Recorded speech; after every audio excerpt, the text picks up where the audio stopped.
Okay, I hope this shows up on video. After a lot more cutting and grinding and examining and test fitting, I think I've finally got the solution for this. Now, obviously we're starting in on the upper side here, and what we're going to do is these two brackets right here, we're going to enlarge that hole just a little bit, and then we're going to run a piece of steel rod through them, okay?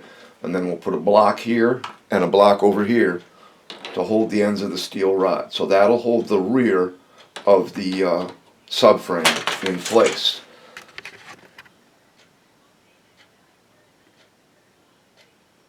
Okay, and then underneath in the front, what I discovered through experimentation and test fitting and all that stuff is that there's a space. There's a space right here, okay? I'm going to fill that in either with styrene or perhaps with a small block of wood. I think probably styrene. I got some stuff that'll work pretty good on that. And then with the rear mounted through the steel rod, the front will mount right to that space. These were tapped holes for screws to go into, but we will drill those through to accept 2 screws, and those will mount into the filled in space right about there. We're going to have to trim just a little bit. I need to come forward maybe a 1/16 of an inch, but it'll be mounted there in the front. And with the steel rod through the back, holding everything in place there, we'll have the subframe mounted securely, just like so. And then later on, we'll deal with the fact that the tires, or the axles, are a bit too wide.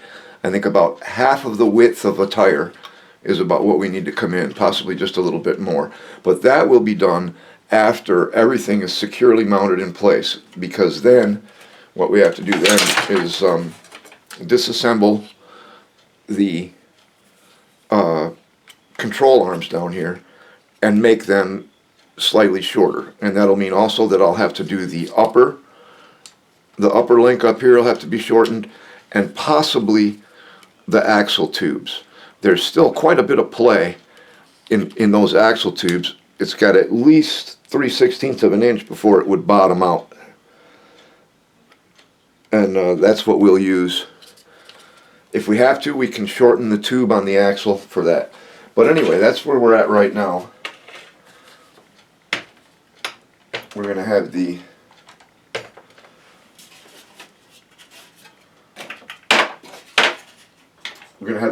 the rear subframe will be mounted in 4 points. 2 screws in the front and the 2 brackets on the steel rod in the back.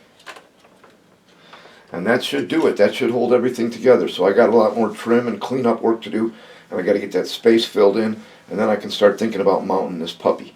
And once I've got that securely mounted, I don't have to worry about any drive shafts or axles. That's one of the great things about this short course truck, is that the motor is already attached to the subframe right here. It's a large brushed motor. It's going to have plenty of power. And it's just great that everything is one assembly like that. You just bolt in this assembly here and here, and that should work out just right. So until I get more work done, we'll see you next time.